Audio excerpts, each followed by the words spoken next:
नमस्कार, मेरा नाम मुकेश है। आपका मेरे चैनल पर स्वागत है।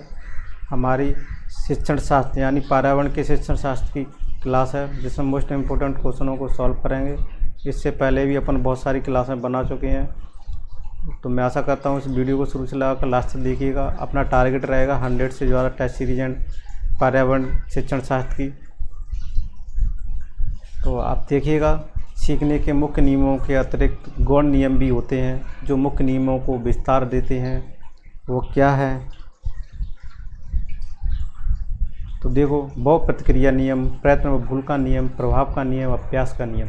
सीखने के मुख्य नियमों के अतिरिक्त गौण नियम भी होते हैं। क्या होते हैं? सीखने के मुख्य नियमों के अतिरिक्त गौण नियम भी होते हैं जो मुख्य नियमों को विस्तार देते हैं। वो कौन सा है? क्या बहु प्रतिक्रिया नियम है, या प्रयत्न में भूल का नियम है, या प्रभाव का नियम है, या अभ्यास का नियम है? कौन सा अपना आंसर है इसमें?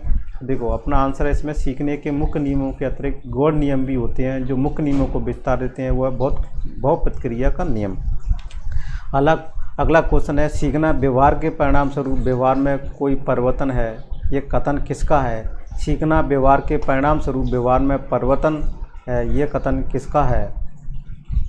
सीखना व्यवहार के परिणाम स्वरूप, देखो, सीखना व्यवहार के परिणाम स्वरूप व्यवहार में कोई परिवर्तन है, ये कथन है। सीखना व्यवहार के परिणाम स्वरूप व्यवहार में कोई परिवर्तन है, ये कथन है।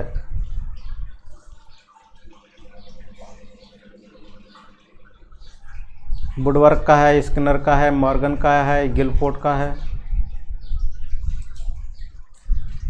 आपको 10 सेकंड है, सोच के बताइए। कमेंट्स बॉक्स में लिखिएगा जब तक मैं आपको आंसर बताता हूँ। देखो, सीखना व्यवहार के परिणाम स्वरूप व्यवहार में कोई परिवर्तन है, ये कथन किसका है? वुडवर्थ का है, स्किनर का है, मॉर्गन का है, गिलफोर्ड का है? तो ये अपना आंसर होगा गिलफोर्ड का है। आशा करता हूँ आपका आंसर सही बैठा होगा। अगला प्रश्न है, अधिगम को प्रभावशाली बनाने हेतु बालकों के विषय के प्रति क्या उत्पन्न करना आवश्यक है? अधिगम को प्रभावशाली बनाने हेतु बालक में विषय के प्रति क्या उत्पन्न करना आवश्यक है? रुचि, सहनशीलता, धैर्य, आलस?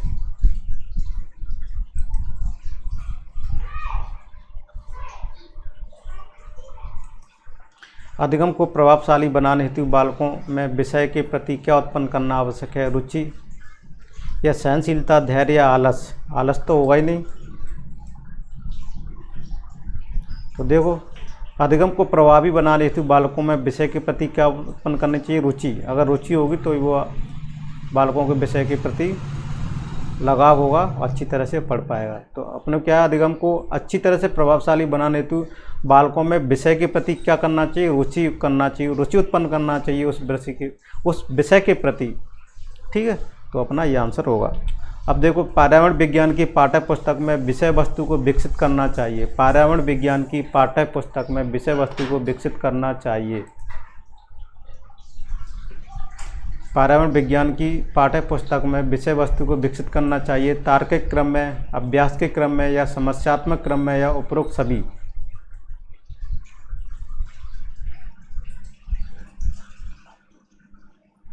कौन सा आंसर है इसमें? सोच के बताइए। पर्यावरण, देखो, पर्यावरण विज्ञान की पाठ्य पुस्तक में विषय वस्तु को विकसित करना चाहिए तार्किक क्रम में, या अभ्यास के क्रम में, या समस्यात्मक क्रम में, या डी ऑप्शन है उपरोक्त सभी।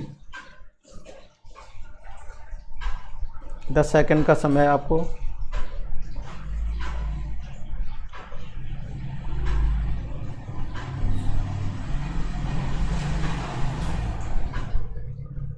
आपने आंसर देख लिया होगा, लगा भी लिया होगा। चलो मैं आंसर की तरफ चलता हूँ।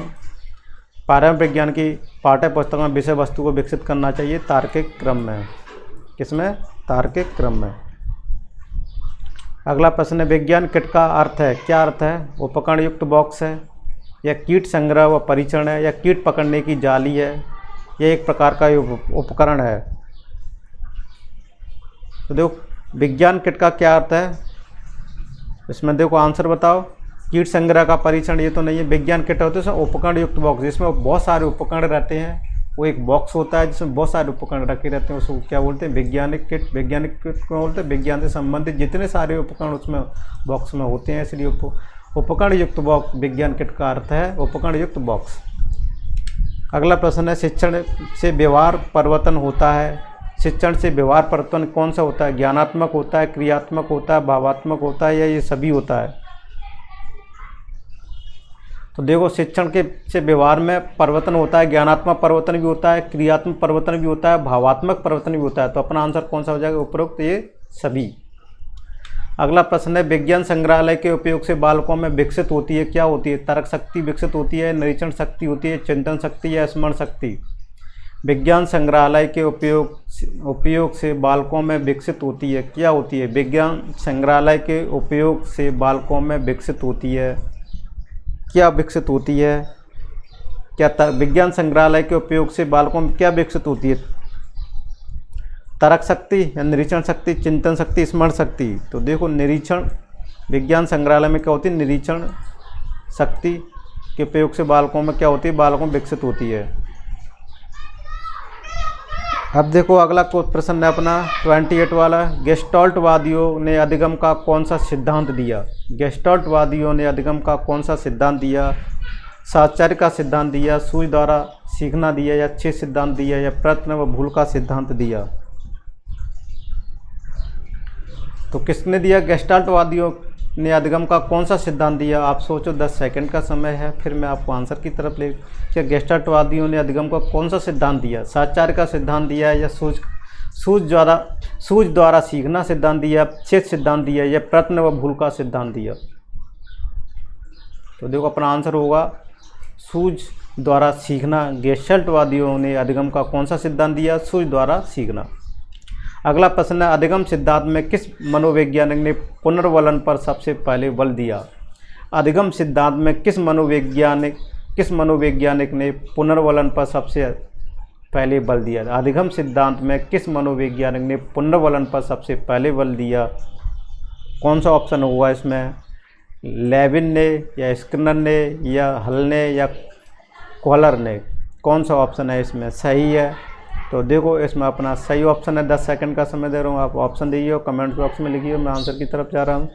अधिगम सिद्धांत में किस मनोवैज्ञानिक ने पुनर्वलन पर सबसे पहले बल दिया? तो सबसे पहले बल अधिगम सिद्धांत में मनोवैज्ञानिक पुनर्वलन पर सबसे पहले बल स्किनर ने दिया। लास्ट क्वेश्चन है अपना, कॉलर ने अपना अधिगम सिद्धांत प्रतिपादित करने के लिए प्रयोग किया? अल्बर्ट नामक बंदर पर किया, या अल्बर्ट नामक चिंपांजी पर किया, या सुल्तान नामक बंदर पर किया, या सुल्तान नामक चिंपांजी पर किया? तो देखो, ये मोस्ट इम्पोर्टेंट क्वेश्चन है। या कॉलर ने अपना अधिगम सिद्धांत प्रतिपादित करने के लिए प्रयोग किया, किस पर किया? क्या अल्बर्ट नामक बंदर पर किया, अल्बर्ट नामक चिंपांजी पर किया, या सुल्तान नामक बंदर पर किया है, या सुल्तान नामक चिंपांजी पर किया? आप आंसर दीजिएगा। 10 सेकंड है आपके समय आंसर के लिए, आप जल्दी से फास्ट आंसर दीजिएगा। कॉलर ने अपना अधिगम सिद्धांत किस पर?